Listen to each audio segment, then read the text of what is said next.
Okay, thanks, Terry, for setting the stage for our keynote. I have the pleasure of introducing our keynote speaker, Mark Hatzenbuehler. Mark has joined us all the way from New York, and we're really honored to have him. So I'll tell you a little bit about him. Mark Hatzenbuehler is an associate professor of socio-medical sciences and co-director of the Center for the Study of Social Inequalities in Health at Columbia University's Mailman School of Public Health. He completed his doctoral degree in clinical psychology at Yale University and his postdoctoral fellowship at Columbia University, where he was a Robert Wood Johnson Foundation Health and Society Scholar. Dr. Hatzenbuehler's research examines how structural forms of stigma, including social policies, increase risk for structural forms of stigma increase risk for adverse health outcomes among members of socially disadvantaged populations, with a particular focus on lesbian, gay, and bisexual individuals. Dr. Hatzenbuehler has published 86 peer-reviewed articles and book chapters, and his research has been published in several leading journals, including the American Journal of Public Health, Social Science and Medicine, Psychological Bulletin, and JAMA Pediatrics. Dr. Hatzenbuehler's research has received awards from the American Psychological Association and the American Public Health Association, and he received the 2015 Louise Kidder Early Career Award from the Society for the Psychological Study of Social Issues, which recognizes social issues researchers who have made substantial contributions to the field early in their careers. His work has been widely covered in the media, including interviews on NPR and MSNBC, and it has been cited in numerous amicus curiae briefs for court cases on status-based discrimination. Dr. Hatzenbuehler currently serves on 4 editorial boards, including associate editor at the Journal of Health and Social Behavior and assistant editor at Social Science and Medicine. Dr. Hatzenbuehler also serves as a member of a consensus committee on peer victimization and bullying at the Institute of Medicine. He's currently funded on a KO1 award from the National Institute on Drug Abuse to study the social determinants of substance use and other health outcomes among sexual minority youth. And one piece that I'll add that's not in Mark's bio is that as an epidemiologist, as a social epidemiologist, I'm very interested, as I know many of us are, in how we quantify different measures of stigma, structural stigma, if you will. And Mark's approaches are always very creative, very innovative, reaching to find ways to measure the types of stigma that we experience in all of the categories that Terry mentioned. And I think you're going to see some really interesting examples of that this morning. So please join me in welcoming Mark Hatzenbuehler.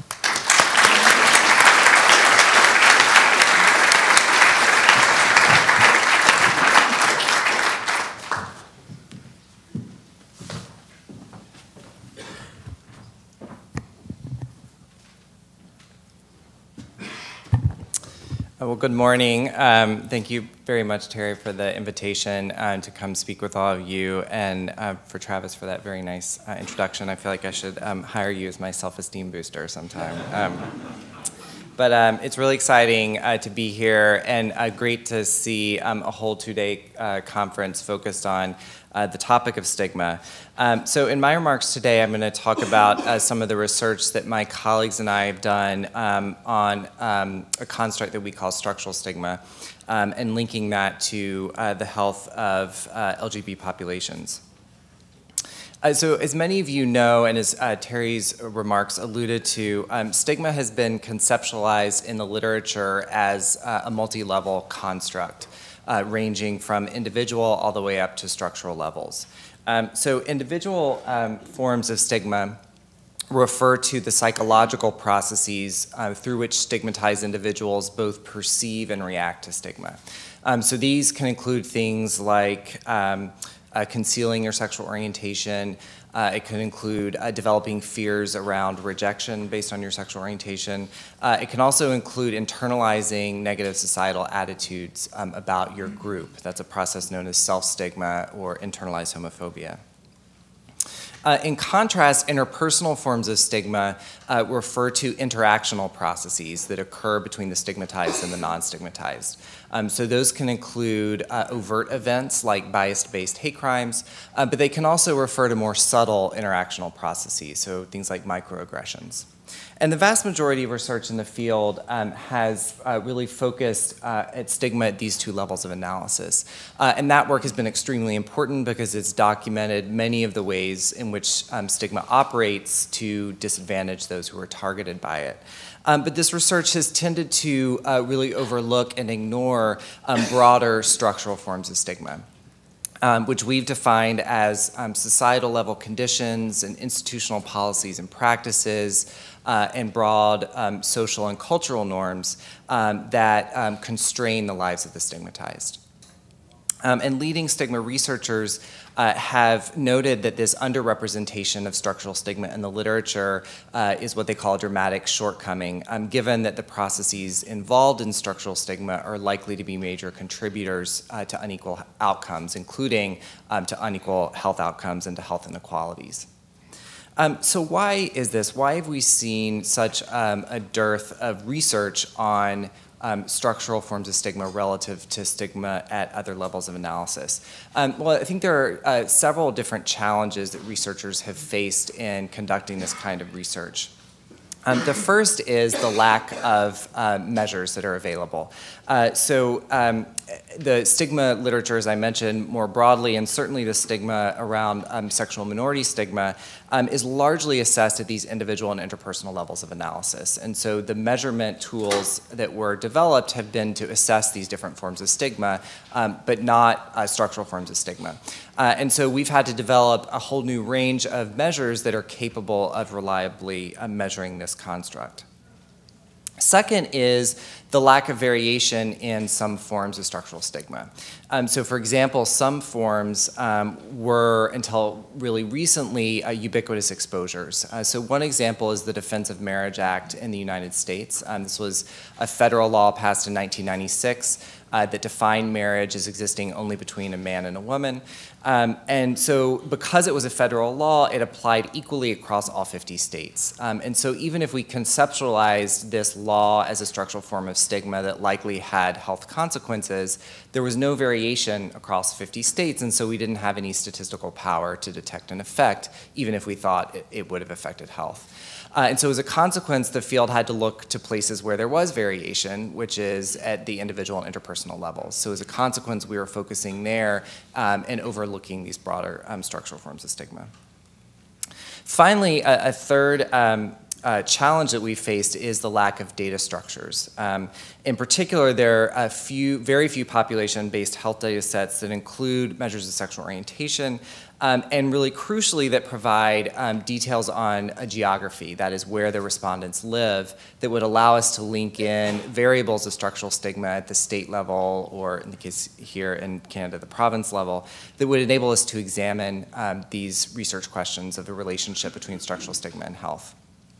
Fortunately, around the time I started studying this topic, some of these data sets became available that included all the ingredients that we needed. That is, they had measures of sexual orientation, health, and geography that enabled us to explore this relationship between structural stigma and the health of LGBT populations. I want to just quickly note, too, here that I will be focusing on LGBT health and sexual orientation health disparities because, rather than transgender populations, because our population-based data sets in the US do not include measures of gender identity, which of course in itself is a structural form of stigma. And so I think this work is certainly relevant to transgender populations, and fortunately in the year 2016, the US will have its first population-based study that will finally include a measure of gender identity, so we'll be able to explore some of these relationships with that community. But for the purposes of today, I'll just be focusing on sexual orientation health disparities. So in my talk, I'm going to talk about the research that we've done that studied the impact of structural forms of stigma on health. And to do that, we've used a multi-measure, multi-method approach.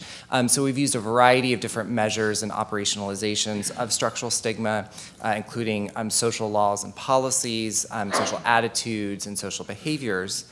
And we've also used several different research methods to quantify this relationship.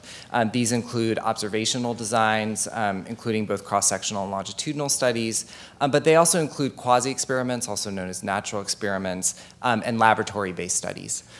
So the importance here is that there are strengths and limitations, of course, to each method that we use in our research.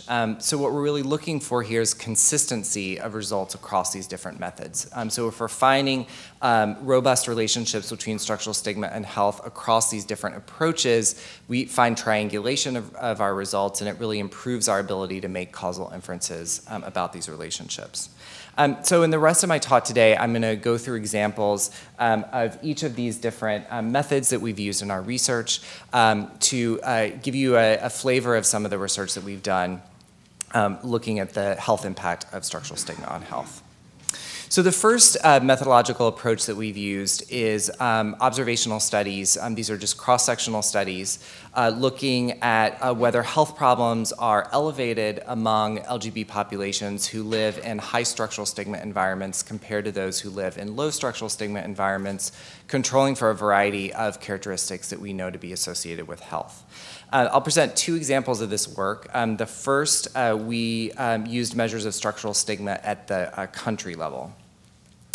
So our measure of country-level structural stigma was an index of country-level policies in Europe. And you can see here that there is these are the different studies that were included in the index. This was a policy index of 14 different country-level policies related to sexual orientation. So it included things like whether or not the country had a law that included sexual orientation in public accommodations protections, in hate crime laws, in marriage protections, and also same-sex adoptions. And this score ranged from zero, meaning you had none of the 14 policies, all the way up to 100%, where you had all 14 policies.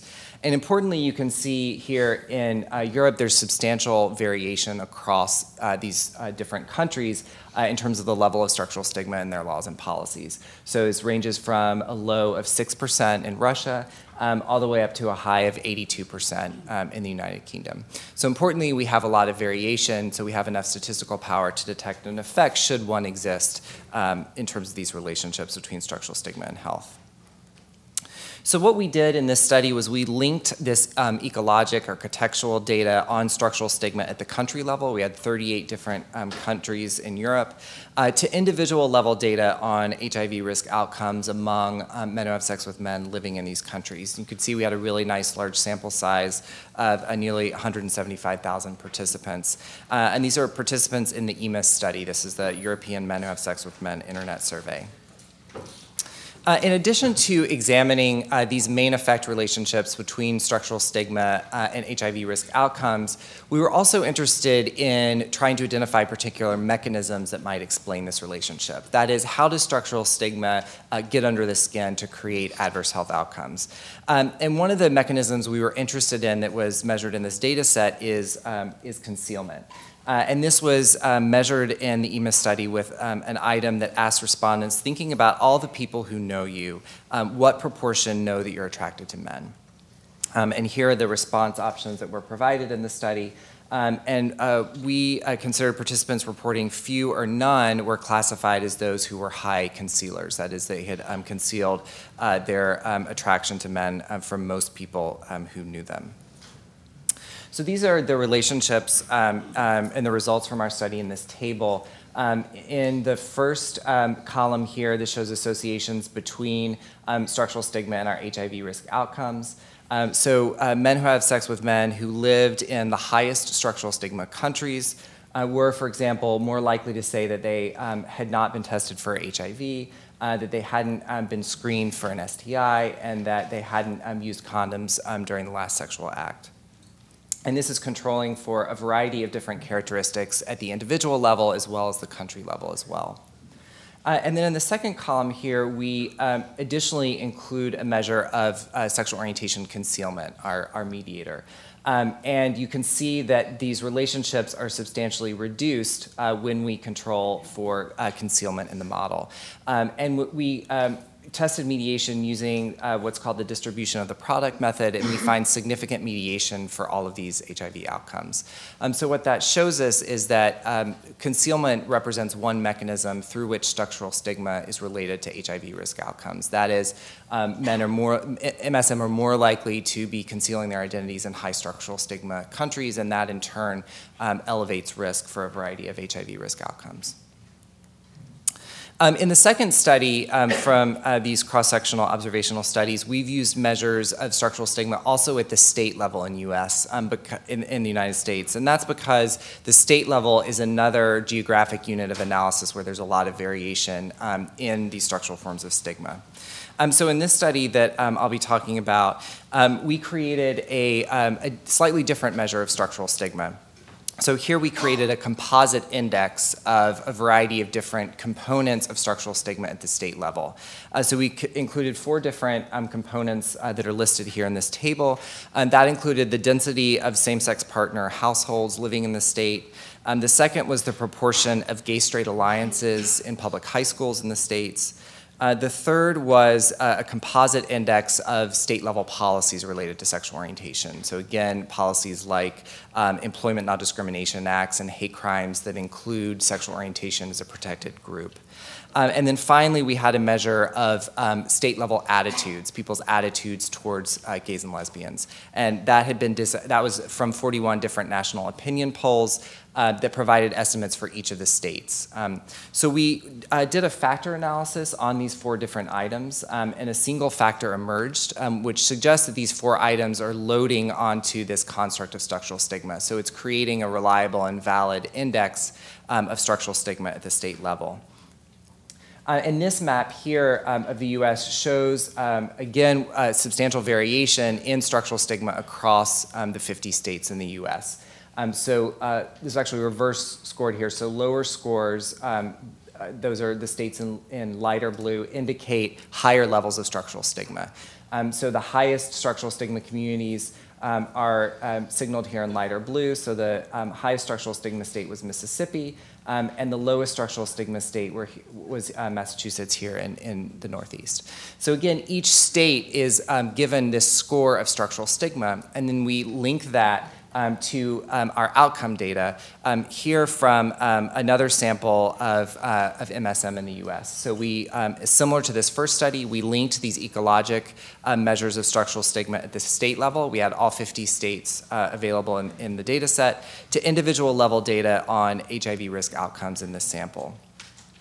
And we also, participants were asked in this data set about their zip code, so we know the states that they lived in. And so that enabled us to link this measure of structural stigma to individual level data in that data set. So here are the adjusted results. This is a table depicting these relationships between structural stigma and HIV risk outcomes. So you can see here that men who lived in the lowest structural stigma states were significantly less likely to say that they had engaged in any condomless anal intercourse in the last 3 months, but they were compared to men living in low structural stigma states, high structural stigma states. But the men in low structural stigma states were also significantly more likely to say that they had heard of and taken PEP and PrEP. And then in results not shown here, they also indicated that they were significantly more likely to discuss their sexual orientation with their healthcare providers. And again, these relationships are robust after controlling for a variety of different risk factors at both the individual and the state level.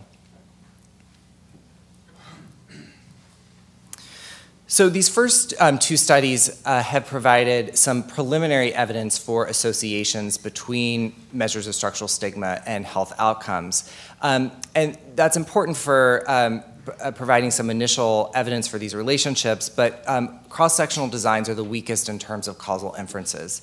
So in the second methodological approach, we have conducted longitudinal studies where we ask whether structural stigma prospectively predicts adverse health outcomes among LGBT populations. So I'll just present one example of this work today. In this study, we asked whether exposure to structural stigma might actually increase mortality risk among sexual minority populations. As you can imagine, answering this research question is really difficult. You need a really unique data structure to examine this research question because you need a population-based data set that measures sexual orientation, which is already very rare. You need a measure of structural stigma, but you also need a data set that occurs over a very long period of time because we're looking at mortality as our outcome of interest. And it wasn't until very recently that my colleague Peter Munich created a really novel new data set that's actually now publicly available, so you should all be aware of this, that linked the General Social Survey to the National Death Index. So many of you may know the General Social Survey. It's been one of the primary sources of social indicator data in the US since the early 70s. And these are representative samples of the US non-institutionalized population. And starting in the 80s, they included a measure of sexual behavior. So we had an indicator of sexual minority status in this data set. And then what Peter did is he linked participants from 18 different waves of the General Social Survey to mortality data by cause of death from the National Death Index. So now we have mortality data on a large chunk of this population, so we can see how exposure to a variety of different social factors that have been measured in the GSS affect people's longevity. So in this study, our measure of structural stigma was community-level prejudicial attitudes. So what we did here is we took the 4 items that had been repeatedly assessed in the General Social Survey about people's attitudes towards gays and lesbians, and we aggregate those up to the community level. And there were 170 different communities in the GSS that had these different measures. So the innovation here is that we're not asking the sexual minority respondents about their perceptions of people's attitudes in their communities. We actually have objective indicators of people's attitudes towards gays and lesbians themselves. And so we've aggregated those responses up to the community level such that each community has an average prejudice score towards gays and lesbians. So let me show you here just graphically, these are hypothetical communities, but it's an example of this data structure that we created to examine longitudinal relationships between prejudice and mortality.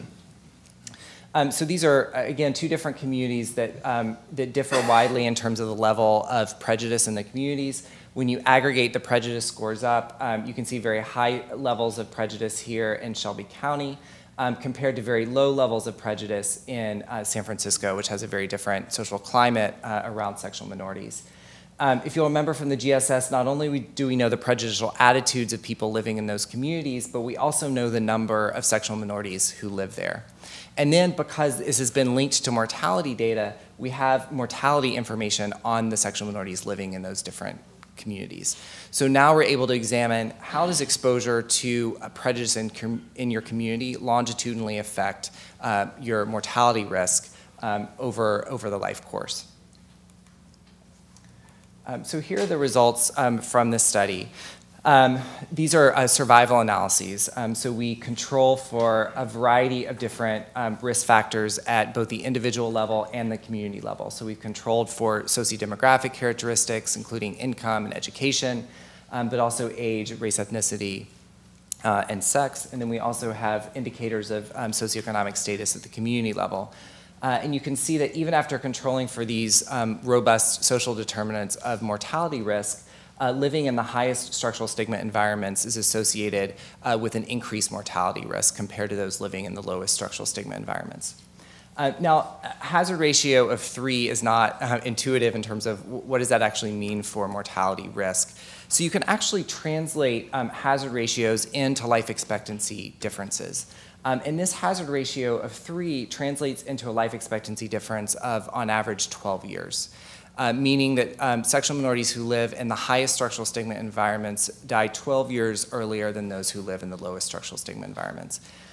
Now, I want to point out a huge caveat with this number, which is that the confidence interval around that estimate is very large, given that we have a fairly small number of deaths in this sample. But nonetheless, this estimate is similar to what we see in the research on other major social determinants of mortality, such as income and education. So it suggests that stigma should really be considered alongside some of the other major social determinants of health and mortality. It's not currently considered among this list of the major social determinants, but these data and others, I think, are beginning to change that conversation. This is a figure showing similar data, but this is their survival time. On the x-axis here is the percent alive at the end of the study, and on the x-axis here, the number of years. So you can see that at the end of the study, 92% of the sexual minorities who lived in the lowest stigma environments, that is in the communities with the lowest levels of prejudice, 92% of them were still alive at the end of the study. But in contrast, only 78% of sexual minorities who lived in the highest structural stigma environments were still alive at the end of the study. I'm controlling, again, for these established risk factors for mortality. And I just want to mention a couple additional results for this study. So as I mentioned, not only do we know whether or not the participants were still alive or dead, but with the National Death Index, we also know the leading cause of death by the ICD-9 diagnostic code. So even though the sample sizes are fairly small, we're at least able to look descriptively at what are the leading causes of death that are elevated among the highest structural stigma communities. Interestingly, we see that these results were not due to HIV-related causes of death. There were actually only 5 deaths where HIV-related causes of death were the leading cause of death in the sample. But instead, we found 3 particular causes of death that were the most elevated in these high stigma communities. And that was suicide, homicide and violence, and cardiovascular diseases. And these, I think, begin to suggest some potential mechanisms linking structural stigma to health. So for example, cardiovascular diseases are strongly patterned by psychosocial stressors, suggesting that living in these high stigma communities initiates different stressors that in turn contribute to mortality risk.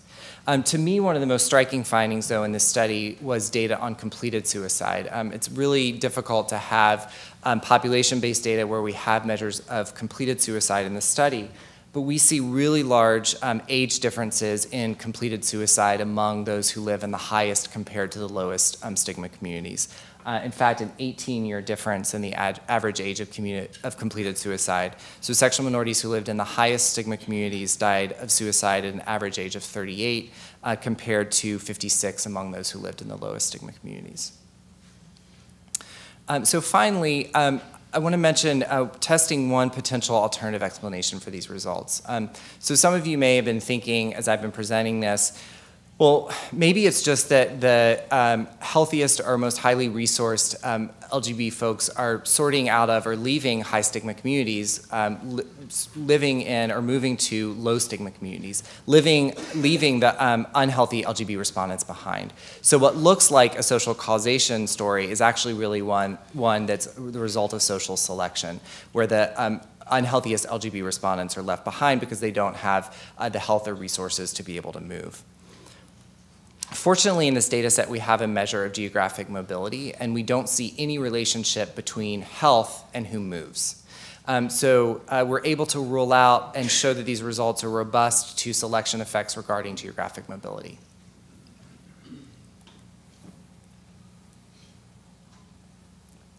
All right, so in the next methodological approach, we've moved from observational studies to quasi or natural experiments. So it's, of course, unethical to randomly assign individuals to live in high stigma communities or low stigma communities. The IRB isn't going to let me do that even if I wanted to. So we can't do traditional experiments, but we can take advantage of naturally occurring changes in structural forms of stigma. And that usually occurs through changes in social policies. And so we've been able to take advantage of that kind of design in 2 different studies. It's actually really difficult to be able to do this because we often don't have baseline data before the policy shift changes. But in a couple of instances, we've had these data sets where we have health at baseline, then we followed the sample over time and looked at to see what happens to health after a change in social policy related to LGBT populations. So I'm going to walk through 2 examples of this work. In the first study, we took advantage of something that occurred in the US elections in 2004. So numerous states during the presidential election passed constitutional amendments to ban same-sex marriage. And it just so happened that these events occurred in between the 2 data collection periods of a study called the NESARC. And I'll talk about that study a little bit more in the next slide. But the NESARC respondents were first interviewed in 2001, and then the same respondents were re-interviewed again 4 years later in 2005 following the passage of the same-sex marriage bans. So this permitted us the opportunity to examine a natural experiment where we could look at changes in mental health before and after a policy shift. So the data set that we used here is called the NESARC. This is the National Epidemiologic Survey on Alcohol and Related Conditions. It's a nationally representative survey in the US. You can see it has a really nice sample size of nearly 35,000 participants. And these are face-to-face interviews that were conducted. And researchers use semi-structured interviews that generate DSM-4 psychiatric diagnoses. And then also the data set assessed a measure of sexual orientation identity. So we had all the different components that we needed to examine this research question. We knew the states that the respondents lived in, so we could link that to the policy data. We had a measure of sexual orientation, and then we had data on psychiatric morbidity in the whole sample. For the sake of time, I'm just going to present the results for any mood disorder here on the y-axis, but we find similar results for other anxiety and substance use disorders that we examined as well. So on the x-axis here is the state of residence. So on the left-hand side here were the LGB respondents who lived in one of those states that banned same-sex marriage. And on the right-hand side were LGB respondents who lived in one of those states that did not ban same-sex marriage during this period. So you can see at wave one, there are essentially no differences in the prevalence of mood disorders between those who lived in states that ultimately passed the gay marriage ban and those that lived in states that did not pass the gay marriage ban. However, at wave two, following the passage of the constitutional amendments that banned same-sex marriage, we find a 37% increase in mood disorders among the LGBT respondents who lived in one of those states that banned same-sex marriage. But in contrast, we actually see about a 24% decrease in mood disorders among those living in a state that didn't ban same-sex marriage. And our odds ratios indicate that that's actually a statistically significant increase in mood disorders among those who live in states that ban same-sex marriage. This actually isn't a statistically significant decrease here, although you can see there's actually a trend towards a protective effect of living in one of those states that did not ban same-sex marriage. That is, you're actually less likely at wave two to have a mood disorder than you were at wave one if you lived in one of those states that didn't ban same-sex marriage. So in the next set of analyses, we compared LGBT individuals to heterosexuals to determine whether we have specificity of these relationships. So we should expect, theoretically, that these structural forms of stigma would have negative health consequences for the stigmatized group, that is, for the LGBT respondents, but they shouldn't be affecting the mental health of the non-stigmatized group, that is, of the heterosexual respondents. And that's exactly what you'll see what we find here.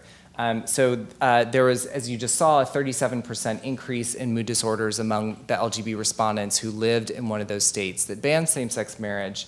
But there was only about a 3% increase in mood disorders among heterosexuals who live in those same states that pass the marriage bans. But importantly, that is not a statistically significant increase in the heterosexual respondents, but it is in the LGBT respondents. So we've shown result specificity here, which improves our ability to make causal inferences about some of the negative health consequences of exposure to these structural forms of stigma. In the second example of these quasi or natural experiments, we've asked the flip side of this question. So in this previous study, we looked at what are some of the negative health consequences when structural forms of stigma are implemented through a state policy. But in the second study, we asked whether health problems might actually be reduced when structural forms of stigma are reduced through a change in a social policy. And fortunately, we were able to answer this question through data from Massachusetts, which in 2003 became the first state in the US to legalize same-sex marriage. And we had access to a community-based health clinic of over 1,200 gay and bisexual men. So we extracted health information from this data set using outpatient billing record data. So this isn't self-report data. We're actually getting data from the outpatient billing records.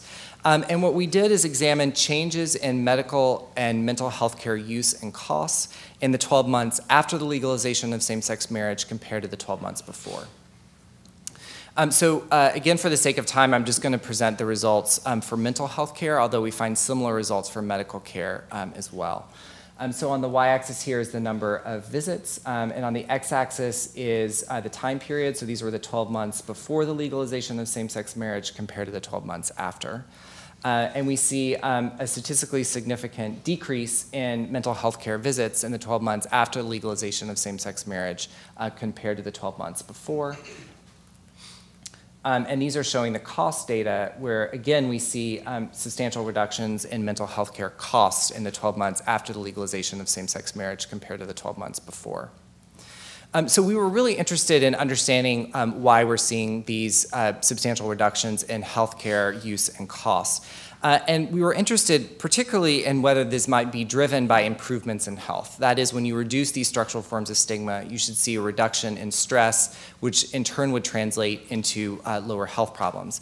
So to examine whether we had support for that hypothesis, we went back to the medical record data and looked at the ICD-9 diagnostic codes that the healthcare providers charged after each visit. And interestingly here, this is a % reduction. We find in the 12 months after the legalization of same-sex marriage compared to the 12 months before, we see about a 14% reduction in depression, about a 16% reduction in adjustment disorders, and about an 18% reduction in hypertension. So again, suggesting that these reductions in healthcare use and costs are driven, at least in part, by improvements in health. In these sort of quasi-experimental designs, there's always the potential for changes in other factors during the same time period to be driving these results. So, for instance, maybe there were just changes in healthcare policies and practices in Massachusetts during this same time period that were coterminous with the legalization of same-sex marriage. How do we know that it's not those other factors that are responsible for these results? I want to mention a couple different things that I think help to minimize this possibility.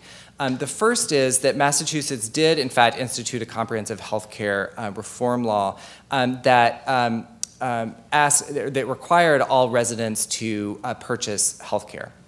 But that actually occurred in 2006, well outside our study period. So it's really unlikely that that social policy would have influenced our results.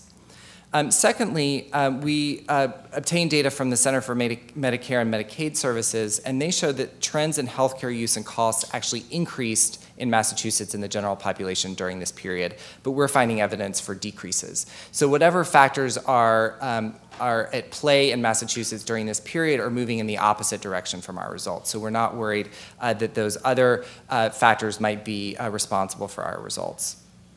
And finally, it was the case that during our study there were cuts to the Mass Health Insurance Program. This is for individuals with disabilities and those living in poverty. And this could actually have influenced our results because if you lose your health insurance in the US, of course, you're much less likely to utilize healthcare, which would lead to the reduction in healthcare use that we saw.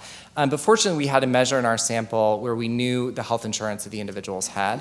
And when we removed them from our sample, only 3% had that insurance program. And when we removed them, it didn't change the direction or magnitude of these results. So to the extent possible, even though we don't have random assignment in this study, we're able to rule out some plausible alternative explanations for these results. All right, the last study, I promise, we're getting there. In the last methodological approach, we have turned from observational studies and quasi-experiments to going into the laboratory to do experimental studies. And we do that in order to test mechanisms linking structural stigma to health. So again, this question of how do these structural forms of stigma get under the skin to create adverse health outcomes?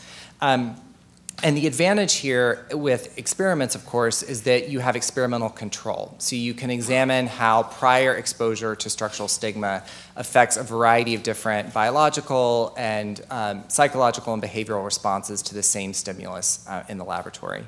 And we've looked at a variety of different mechanisms, but the one study I'll present today, we're interested in whether the structural stigma actually affects physiological stress responses. And in particular, does structural stigma affect the HPA axis, which is, of course, important in regulating the body's stress response system.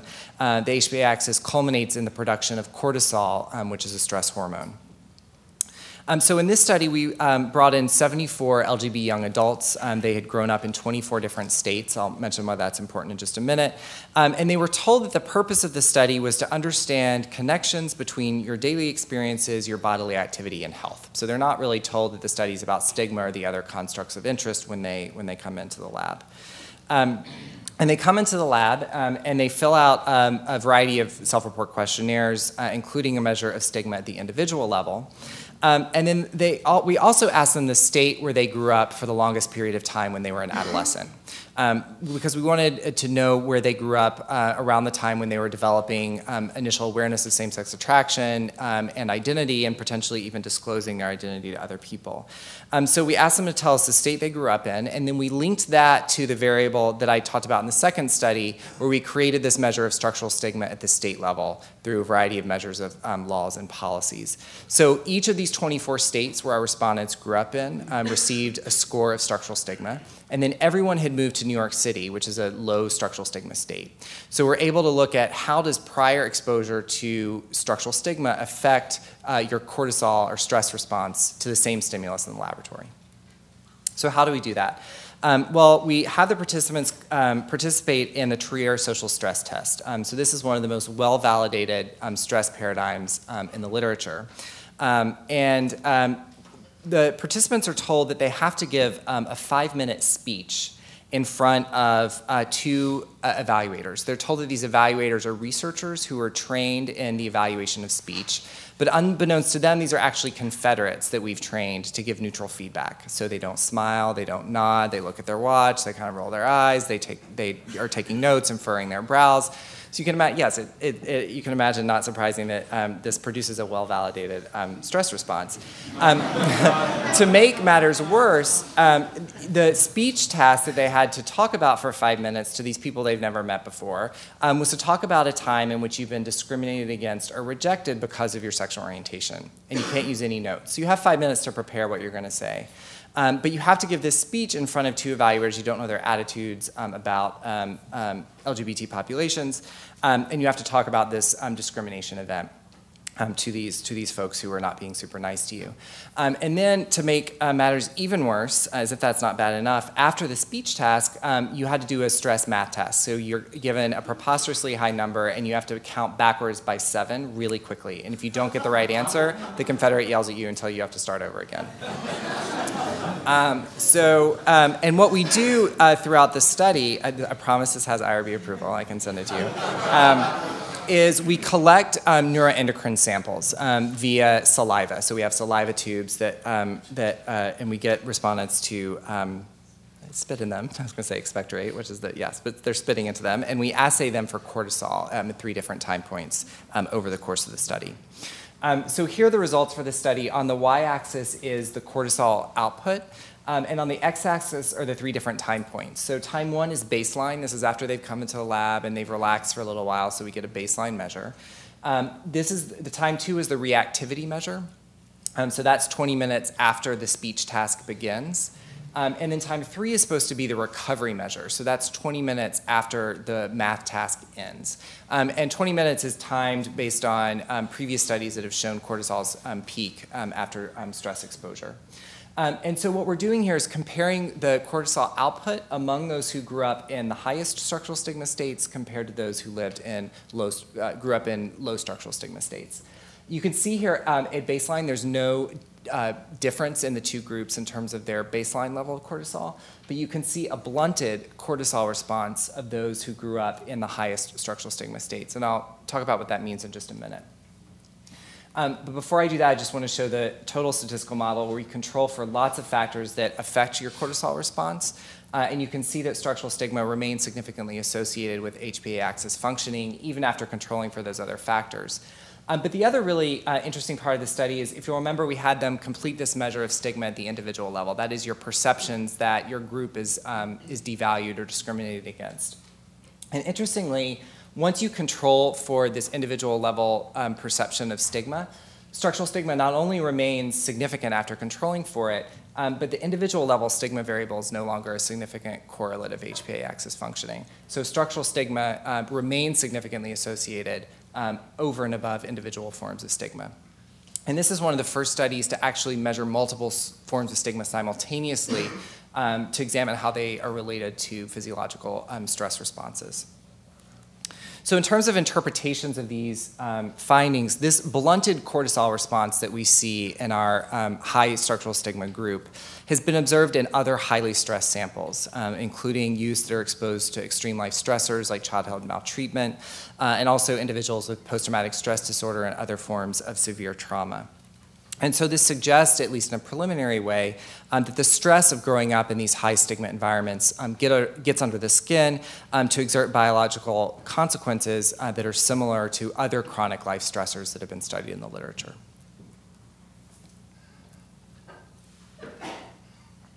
All right, so just a couple of concluding remarks.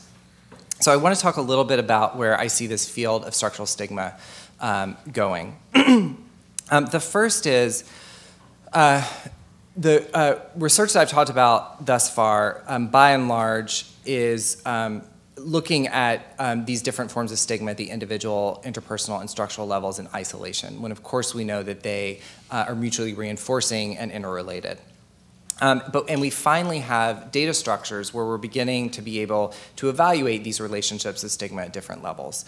So for example, in the first study, we were able to look at mediation, that is, do structural forms of stigma actually generate individual forms of stigma like concealment to in turn create risk for adverse health outcomes. But we're also able to look at moderation analyses. So do structural forms of stigma interact with individual forms of stigma? So for example, if you have high sensitivity to status-based rejection based on your sexual orientation and you live in a high structural stigma state, is that the group that's at most risk for adverse health outcomes? So this really opens up a whole new avenue of research on stigma where we examine all these different forms of stigma together. The second is I think we need to do a lot more to understand protective factors that buffer LGBT populations, even in the context of exposure to structural forms of stigma. And these protective factors exist at multiple levels, ranging from individual all the way up to community level factors, and we need to be studying all of these. And I think this work will really help to aid in the development of preventive interventions that specifically target these protective factors that are identified in this research. Finally, this research that I presented today has by and large focused on structural forms of stigma that are shared by LGBT populations. That is, structural forms of stigma related to sexual orientation. And that is important work, but it does overlook the fact that there are structural forms of stigma that are unique to different subgroups of LGBT populations. So for example, we've been developing indicators of structural stigma related to Latino ethnicity in the US, so you may be aware of the variety of different restrictive state-level immigration policies that are currently happening in the US. So we've been creating these indicators of structural forms of stigma related to ethnicity and examining how those affect a variety of different adverse health outcomes among Latino LGBT populations in the US. And that also allows us to start to look at these synergistic relationships. That is, interactions between structural forms of stigma related to your sexual orientation, but also structural forms of stigma related to race and ethnicity and SES and other major axes of social stratification. I think that's a really important avenue for this work. So in conclusion, we've shown here through a variety of different measures and methods that structural forms of stigma are risk indicators for adverse health outcomes among LGBT populations, and that these structural forms of stigma confer risk over and above stigma at other levels of analysis. And we've begun to document really far-reaching health consequences of structural stigma, ranging from maladaptive physiological stress responses in the lab all the way up to premature death at a population level. And in terms of implications and applications of this work, I've been involved in several different court cases, particularly putting together amicus briefs with attorneys who are collaborators that have used a lot of these studies in court cases related to status-based discrimination in the US. So it's an example of using social science data and research to inform public policies aimed at reducing structural forms of stigma. So I'll end here with acknowledging funding for this work and all of my really amazing collaborators. There's no way this work could be done without them. And I've listed all of them here. And thank you again so much for the invitation and the opportunity to talk to you today. And I look forward to answering your questions. Thanks.